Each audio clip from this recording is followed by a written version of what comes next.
okay, NASA, we won't freak out if we see you trailing over what we're doing. How does someone do that? What? Do you know sometimes if you ring IT Yeah. and they say, can I have access? And you're like, you could be anywhere in the world. And then these little two little eyeballs pop up. Have you done that? Well, see, yeah, it's this amazing thing called the internet, Nicola. Yeah, Apparently it's going to be really big someday. Well, NASA's in there and she's going to be... Yes. Like we'll see red lights coming over what we're talking about here. Because this is our Q&As, and as usual, there's loads and loads and loads of questions in, so many that we have to kind of constantly make sure that we delete what we've done. Yeah. And also, anybody listening or viewing, keep the questions coming in to the email address, which is crimeworld@sundayworld.com. Yes. crimeworld@sundayworld.com. That's it. Yeah, or come into the social media. I'm sure I have loads of questions actually on my social media that I should have gone through and sent on to NASA, but I will definitely do that for the next one. Okay. Because it's non-stop. So the first question here that I am going to give you is, who is James Mulvey and what has he got to do with the Kinahan cartel? Now, you've been writing about him. I have been writing about him, and I suspect the person asking this might have seen the BBC programme on the Kinahans, which is really, really good. It was actually, you obviously feature in it. It's still good despite that. Thanks. But no, and there's actually the back of my head is at one point somebody did recognise, you can see the back of my head, so that's probably the most bit that people should focus on. But obviously it's up on the player in the UK, so some people in the north have seen the 3 episodes, but it's not up there yet. We can't access the BBC player, so people have to tune in. So we can watch it on BBC on a Monday night at 22:11. Yeah. But can you hit record and it records the series? Yeah, I think you can. Yeah. I think you can. And then if you hit record after number 2 or 3, do you get episodes 1, 2, 3? I don't know. Big brain on you. You don't even know I don't that. know. But I mean, look, a lot of people have watched it, and the reason it's, to some extent, it's people will be familiar with the story. We're familiar with the story, but it's a really, really good piece of work, I think, even when you know almost everything. That's, all the bits of the story. It's just how it's put together. Great footage of Dublin in the 90s as well. I enjoyed in the first episode. And interestingly, it is going to be shown in the UK as well. Yeah. Which is something that is a rarity for an Irish-made and produced programme. But I think it shows the scale of the rise and, arguably the fall of the Kinahans. I mean, you see the incredible boom, I suppose, that they took apart, and maybe the ambition of Christy Kinahan Sr., because we have seen further on into the 3rd episode, and I suppose you see, while we always knew that, I mean, I think a figure was thrown out that they controlled 70 or 80% of the drugs trade in Ireland, you can see just how significant they were in the UK market, and that's where James Mulvey comes in. I think I'm not sure if it's in episode 1 where they go back and they refer to a case sometime in the early 2000s where they're talking about one of the biggest shipments ever of ecstasy into the UK, and how the Kinahan crime organisation are being named at that stage. Obviously then they continued to grow there, but they had a man basically in the UK, Bomber Kavanagh, who really became the franchise owner, I suppose, in the UK. And you can see how over a period of time, Bomber Kavanagh become one of the most significant drug dealers in all of England and Scotland. But he heavily relied on a guy called James Mulvey, who is described as a cousin of Hatchet Kavanagh. Now, and Bombers. They're all cousins. So exactly, but cousins is what they are. Cousins. I mean, are they first cousins or second cousins? That never comes to light. But certainly Mulvey's already in Birmingham by the time Kavanagh moves there. Yeah, Mulvey is from and raised and born and bred in Birmingham, but they have that family connections. Bomber Kavanagh moves over to Birmingham sometime in the early 2000s, probably even earlier, in the late 90s. At that point, Christy Kinahan had also spent time in or around that time in Birmingham. You can see him registered with a couple of companies even. Probably some of his last registrations in any public documents. So they obviously had a base there. And James Mulvey became a very significant figure. He's finally arrested in 2017, and he was... This is really the first attempted takedown of Bomber Kavanagh's network, when James Mulvey gets sort of caught up in that net.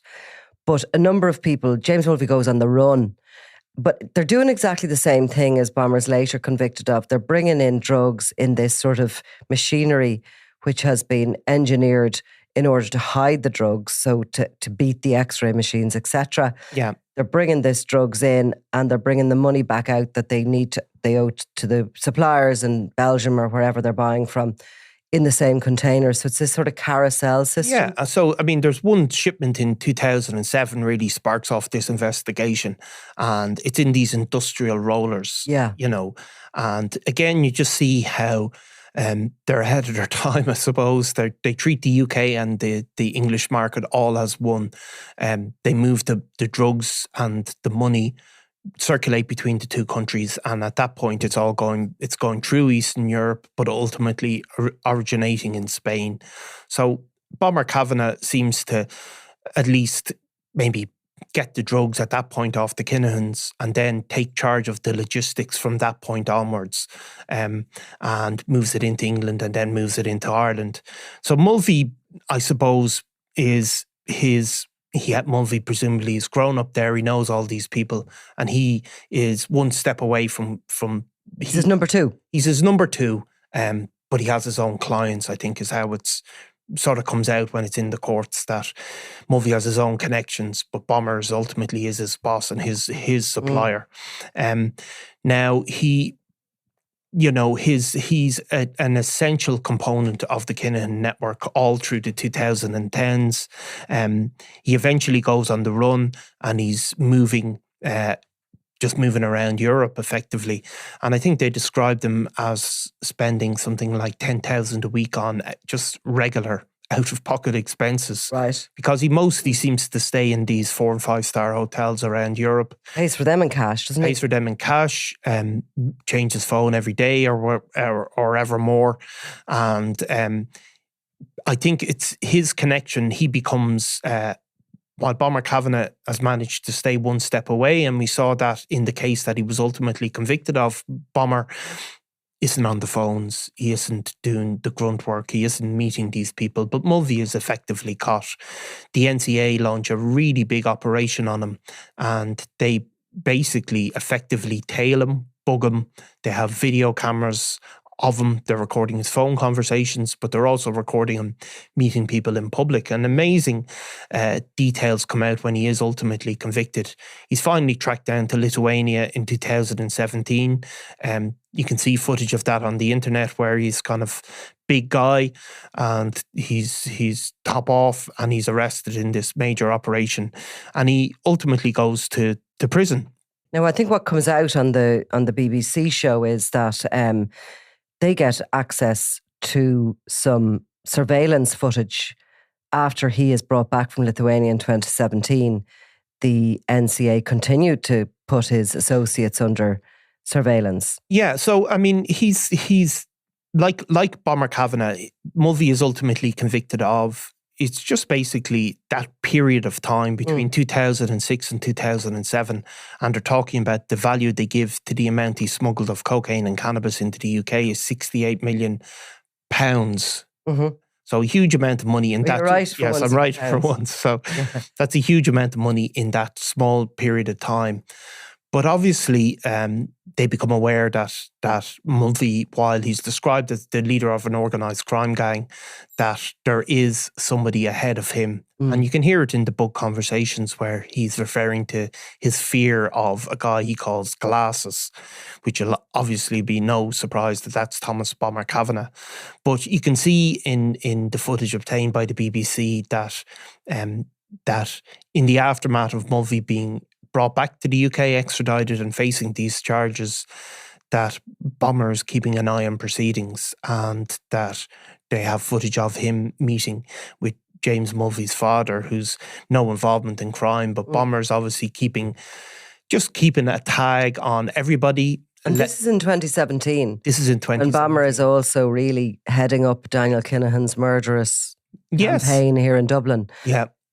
Which is beginning to come to an end, but isn't quite there yet. There's still a few murders left. And of course, 2017 was the year that Bomber's gun factory, his weapons factory, was found here in Dublin as well. Yeah. He's paranoid. He's trying to find out if Mulvey's talking. Isn't that ultimately? Well, I would imagine he's ultimately sending a warning message that, that I'm on top of this and say nothing. And Mulvey, even in the book conversations, he lives in fear of Thomas Kavanagh. And this is a guy described by the UK police as being right at the top of the organisation. So I think the significance of James Mulvey is it shows, obviously, we know them as the Irish Cartel, but even back to effectively 20 years ago, how they were really among the most significant drug dealers in the UK, even at that point, even before they reached the absolute pinnacle that they reached across Europe. And the BBC show, of course, called Kinahan, The True Story of Ireland's Mafia. Another question here in relation to it is, why did Bomber Kavanagh choose Birmingham to settle down in when he left Ireland? What brought him to Tamworth? I was there actually I was there a few times in Tamworth. I was there around 2015 when I first went out to. There was no photograph in 2015 of Thomas Kavanagh. Do you know that? Yeah. No photograph existed. No photograph existed of him. Even historically, there is an old picture of Gerard Kavanagh, even back from the 90s, but Thomas Bomber Kavanagh, who was, Gerard Hatchet Kavanagh had been a lot over social media, along with his wife and his family in Spain. And there was plenty of pictures actually of him and his wife watching a daughter of theirs show jumping and out socialising with family and all the rest of it. Thomas Kavanagh, on the other hand, never appeared on social media. People were warned not to take cameras out and about around him. And even younger members of his crew never sort of put him up on on any of these Facebooks or anything. So he didn't exist. So 2015, when we first went out to Tamworth, I was very taken aback but the size of the house is pretty impressive. Yeah. It really is quite impressive. It stands in the middle of a site, a house, a completely detached house, gated, very kind of residential area. Yeah, I mean, fields sort of rolling out the front of it, and I mean, it's something the equivalent of Killiney, really, isn't it? Like the area is quite middle class parts of it, and Tamworth itself. But actually, it took me to go back. It's a short drive to Birmingham and easy to get to actually from the flight. And it took me to go back with the BBC crew, when they were making this documentary, to look again at where it was, and working with them, we sort of were shooting the breeze about why the West Midlands. And of course, working in the area, they were very quickly able to suggest that it was the location. Yeah. It is where it's located, perfectly positioned near to sort of Liverpool, Birmingham, Manchester. Yeah. It's sort of a triangular of some of the biggest drug markets in the UK, near airports. Yeah, and all these things are far more important, really, than the actual area. And as you mentioned, we do have Christy Kinahan linked here in Tamworth way before all of this, when he's first in England. Yeah, I mean, this is back in sometime around 2000. Yeah, wasn't he married there? He was married there. Christy Kinahan stops, and Daniel Kinahan as well. Ultimately, they will put their name to some stuff in Dubai, but there's a whole gap where they never put their name to anything. But Christy Kinahan did form a couple of companies. They were based in the broader Tamworth area back in the 2000s. So he's obviously been over there. He's over there. He's got connections there for some reason. And of course, then, as you kind of are still in those early 2000s, you see the Kinahan crew at the racetrack. Yeah. And of course, again, Tamworth is near that. It's near a lot of that horse racing industry in the UK. They are friends with Maurice Signs and with with, well, certainly Bomber Kavanagh, would be Maurice Hines and James Crickmore, who are actually banned from the horse track because they're trying to nobble races. The Kinahans themselves are caught up in Daniel Kinahan in particular is caught up and named in this trial against the jockey Kieran Fallon, who was ultimately acquitted, who ended up in Dubai. But around that time on those race courses, you'd suspect that they made connections into the Arab world and into the world of absolute wealth from the Gulf. A lot of kind of, those very, very rich are there with their horses. It's a sport to them, but it's also a way of making money for the likes of Kinahan. It's a fantastic way of laundering money. Yeah, and ultimately, as time goes on, the Kinahans, while they have sort of zones of influence, I mean, Liverpool, which is just up the road, becomes a really, really heavy place that they take a total control. And there's guys like Liam the Lamb Cornet, who's serving a lengthy sentence for drug offences, who's so tightly tied in with them, and he goes on to become one of the biggest drug dealers in Merseyside. So they have all these markets, and there's people saying that all of the murders in the later part of the 2010s that occurred in Liverpool, that the Kinahans had some sort of role in them, if not directly, they were backing one side or the other. And again, right up to this day... When we say the Kinahans, we're really talking about Kavanagh. We're really talking about Kavanagh and his associates. And the same goes, of course, for what's happening in Scotland. There's another outbreak of gang violence up there. But again, one of the sides in a long-running the Daniels Lions feud, as it's called in Scotland, one of the sides there is sort of Kinahan sponsored again. So they become very significant players on all levels, at all levels within gangland. But that really is largely Bomber Kavanagh. Daniel Kinahan does play a role in with some of these characters as well. But yeah, that's their franchise. And there's a kind of a growth trajectory that the documentary follows, and it starts really in Dublin, doesn't it? With Mr. Kinahan and the heroin years. Yeah. And then it moves to the ecstasy era and to Amsterdam. Yeah. But actually, all the while, they're also leaving tentacles in the UK there. Yeah. And then, of course, it moves down to the Costa del Sol, where Daniel and Christopher Kinahan Jr. migrate. And from there, if you look at the money laundering,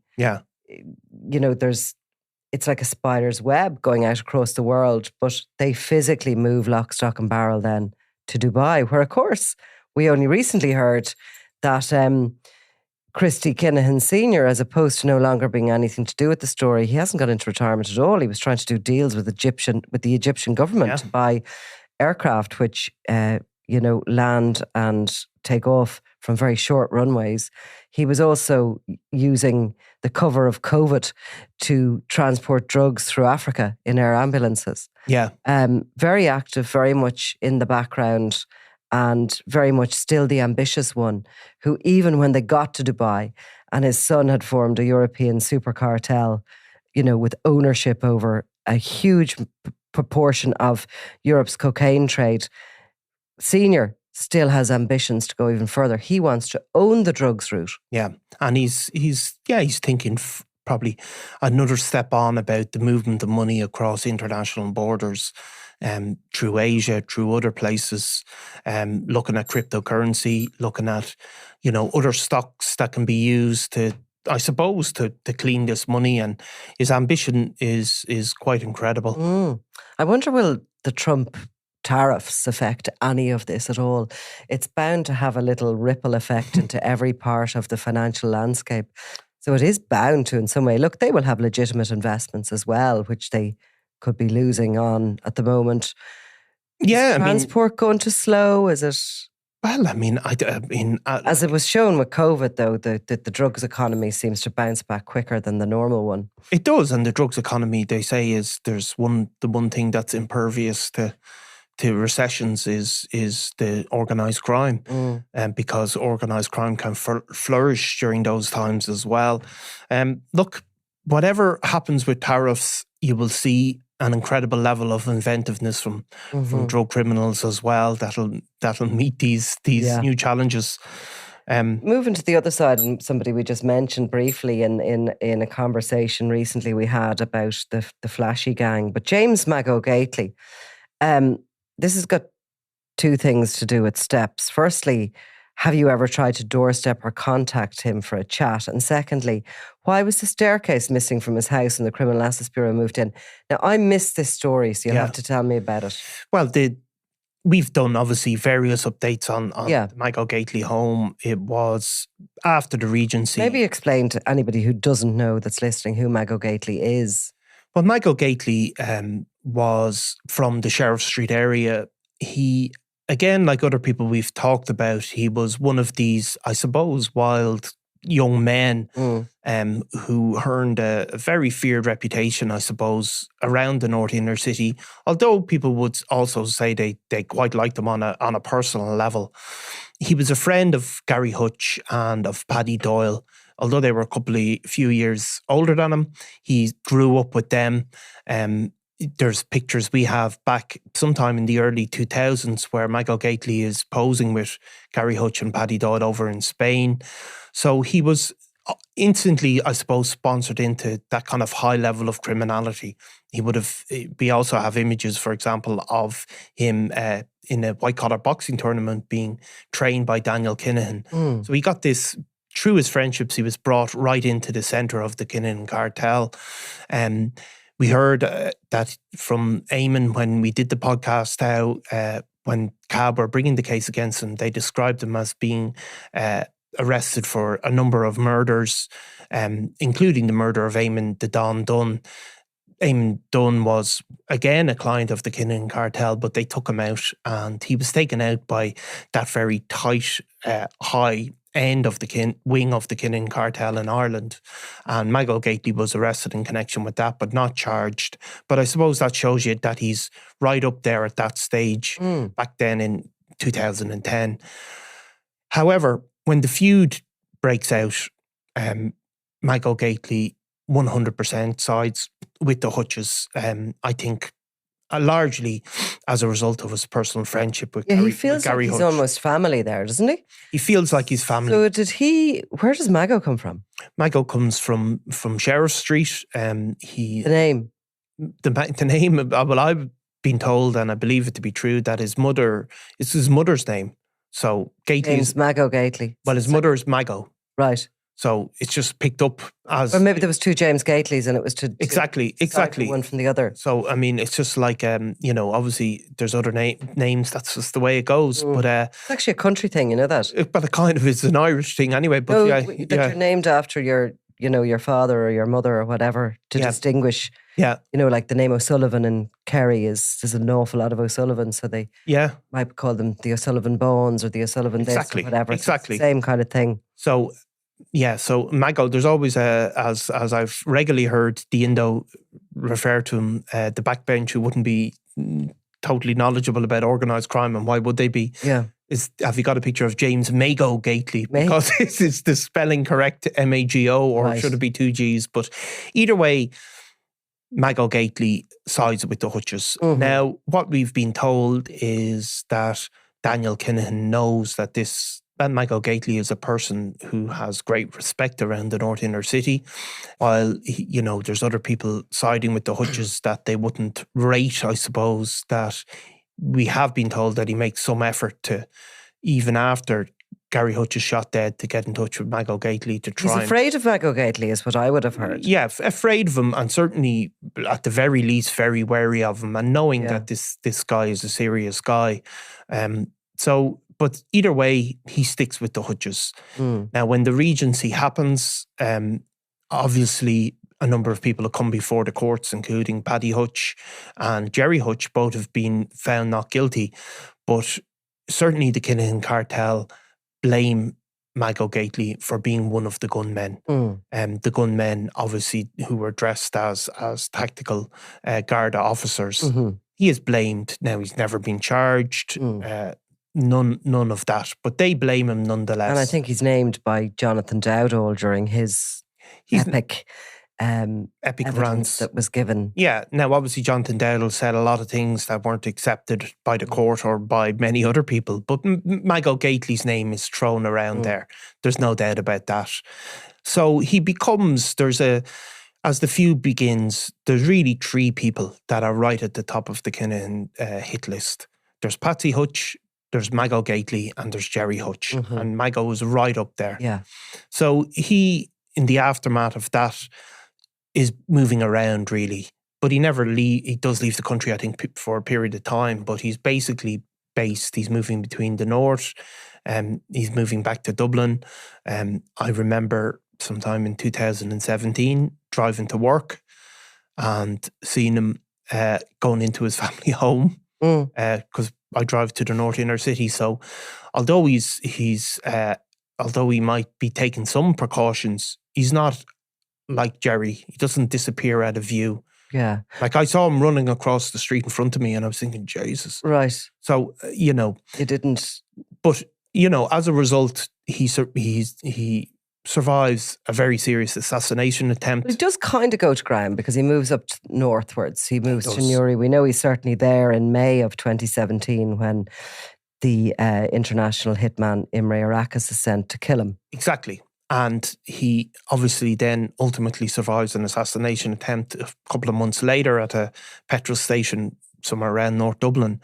So he definitely is moving in and out of Dublin. Like he is taking precautions. He's not there all the time. But all the while, the Criminal Assets Bureau throwing an eye on him, probably because of his high profile nature, because of the feud. So as they're investigating the feud, they go into they go into his house. And when they go into the house, they see, relatively modest home. And they go in and see these incredible fixtures and fittings, and the Criminal Assets Bureau launch an investigation. I think they go into the house in 2017, and it begins then, and it comes to an end this week. And they do find a huge amount of foreign travel that would, cruises and because Mago Gately is asked to explain them, and I think but he can't. He doesn't explain them to the comfort of the judge, let's put it that way. Also, the renovations of the home, I think it's described as spending something in the region of 400,000 to do up the house. So there's obviously this money circulating. Now, that case came to an end. There was a lot of back and forth, bit of legal argument, employing of accountants and various, but eventually the case comes to an end and the home is finally seized this week. So the guards go in, and as is almost a tradition at this stage, the gates are gone. I think there was electronic gates. I suppose they could be resold or melt down. The camera system that was on the outside of the house is gone.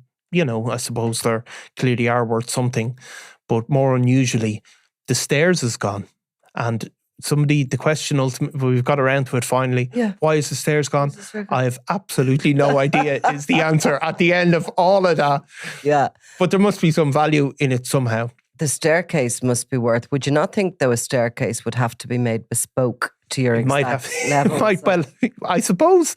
Look, the reality is those sort of metals can be of value, can't they? If there's what it was made of, metal fixtures, yeah. I would personally say that, looking at that, I would say, cynical maybe I am, this is somebody who is pissed off with the Criminal Assets Bureau.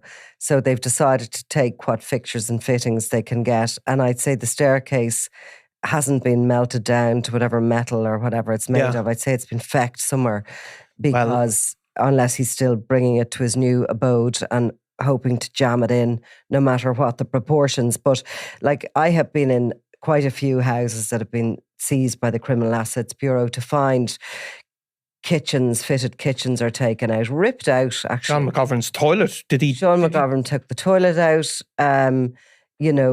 down in Sligo in a house down there. The light switches were ripped from the walls. The bulbs were taken from the electric fittings. these are of no value secondhand to anybody. No. And realistically, the only reason people are doing it is because they understand then that the taxpayer, essentially, the Criminal Assets Bureau, will have to fix these things. So the Criminal Assets Bureau is going to have to pay now for somebody to go in and put in a new staircase. The staircase is dramatic. I'll give Mago Gateley that. Yeah. It is dramatic. It's a big one. Yeah. I'm not sure what bigger you could remove from a house. Not a lot, I suppose. No.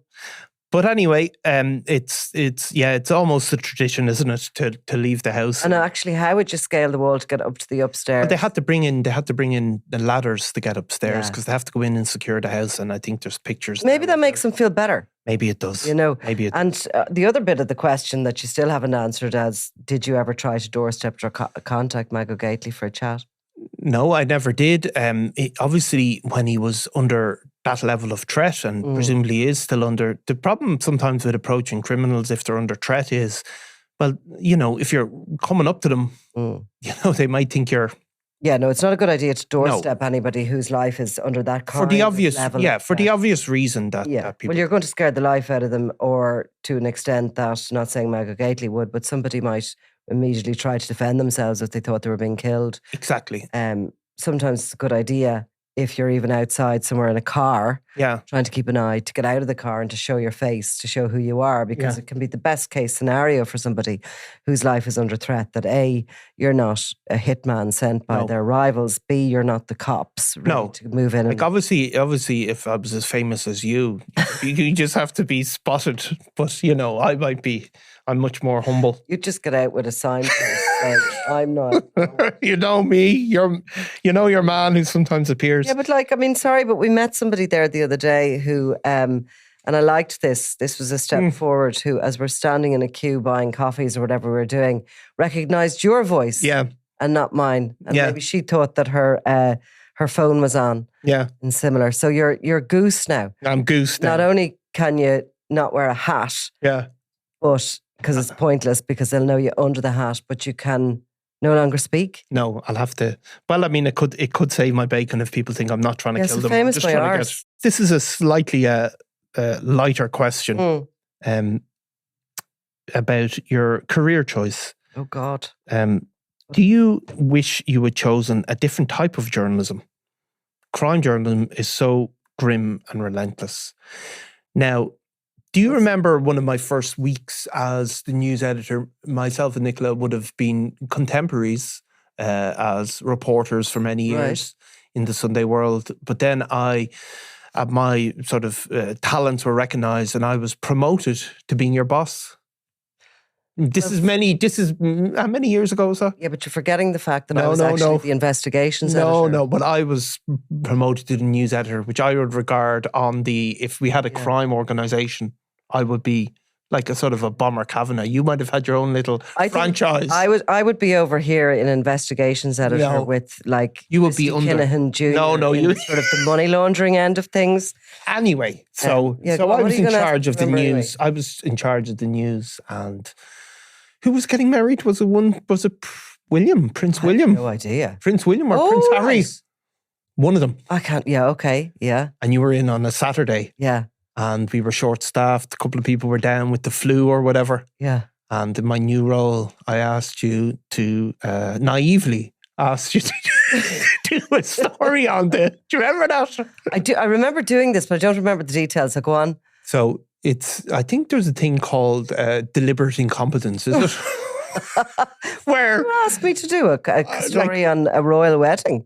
Yeah, because you served the paper. Well, you obviously learned your lessons very quickly. Well, I did because what you do, I think it's where you become so incompetent at doing something that you know you'll never be asked to do it again. And what did I think we were under pressure for a deadline or something, and I said, could you just do like a couple of hundred words about the crowd were delighted or something like that? And what did I do? Well, I mean, you spent about 4 hours. What do I do now? What's this? Who's getting married? Yeah, what's a prince? Do you remember that? Royal Correspondent wouldn't have suited me. Is that what you're saying? I'm sort of saying that, I'm not sure that there was... There was another role. Yeah. Now, I have to say that, where's the question? That somebody is saying that it's... grim and relentless. that it's grim and relentless. I actually find it fascinating and interesting. Yeah. Do you not? I 100% do. I think it's you're dealing with the most extreme of human behavior. I mean, why are people so interested in crime? I mean, thank God they are, or we'd be, writing about royal weddings. Royals, yeah. But I mean, I suppose crime is of interest to people because it's an exaggeration of normal behaviors, isn't it? You know, it's everything that people do, the chances that they take in normal life, maybe answer the phone when they're driving. You know, this is that by 1,000 where people are involved in all sorts of stuff. So people can kind of relate to it. And people can relate to wanting money, and people can relate to all sorts of things. So it's the extremes of human behavior. I think it's very interesting. I think it shows you something about yourself and even people in your life who aren't criminals. I think it uncovers a bit about both human psychology and a bit about how society works. So I think it isn't grim, but I do think, you know. No, like, I mean, I can totally see why people on the outside go, you know, how do you do your job? And what and you sort of take a minute to go, well, it's so normal to me. Yeah. It's just so normal. Yeah. I don't see there's anything abnormal about it, but I do at times wish that I had gone down the road of maybe something a little bit more glamorous. Like what? I don't know. You see all the free stuff, right? For all the kind of teachers, writers and all that. Hampers of makeup. Yeah. Free trips to kind of, you know, country hotels. Yeah. Spa break. Treatments, all this sort of stuff. We get nothing. Except we get absolutely nothing. The odd legal letter. The odd legal letter, and some kind thoughts and words come in here, and we've had some funny little gifts as well being sent in here. But like, yeah, those times I kind of go, what am I doing? Why didn't I do something maybe a little bit more just glamorous? I mean, I could have done something like, now would I have survived more than 2 days in it? I don't know. I don't think so. I don't think so. I go, I should have done this. No. I always say at home, I can't wait that I don't have to work. I just can't wait. Yeah. Oh my God, I'm so tired. And I'm dragging myself around, and everyone's looking at me going, what would you be like if you weren't working? See, this is the other thing. You think, oh, I fell into this. But, you know, did you really? Because other people fell into it a bit and got out of it as soon as they could. Yeah. So I always think, oh, I fell into this. I could have done, and possibly I could have done, been a business journalist or a politics. I probably could have been a royal correspondent. Like I probably could. Do you know what I mean? I spoke to somebody the other night on a flight home. Yeah. And I'm not going to say who they were or anything, but we were just having a chat, and they were describing that they started off their career in journalism, and they were in the office one day and they were asked to write a particular story, which like was so mild compared to some of the stuff. Yeah. When you think back to the 90s and, you know, the 00s, the stuff that used to, like, I mean, journalism has evolved so much since those days. But anyway, they were asked to do something that offended them to such an extent that they didn't write it and never went back to do a day's work in journalism again. Yeah. So you probably do need some sort of a bit of a personality for the crime journalism. Because, I think so. Like, you could be offended every day of the week. Oh, look, and totally. And I mean, every hour of the day. Yeah, and of course people, you know, exactly. And, you know, I remember somebody, this is a few years ago, saying to me, somebody must have rang up and gave out about something I did, justified or not. I don't even remember. So I had that conversation with that person on the phone. And then obviously a month later, somebody said to me, oh, do you remember that? That was terrible. And I remember going, what was terrible? Because it didn't even register in my brain. Okay, well, there's a good place to take a break, and we will come back in a few minutes for part 2. Sounds good. I'm Nicola Talent, and you're watching Crime World, a podcast about criminals, drugs and the underworld in Ireland and across the globe. Make sure you subscribe to our channel and turn on notifications so you can be the first to watch all our latest episodes. You can also listen wherever you get your podcasts.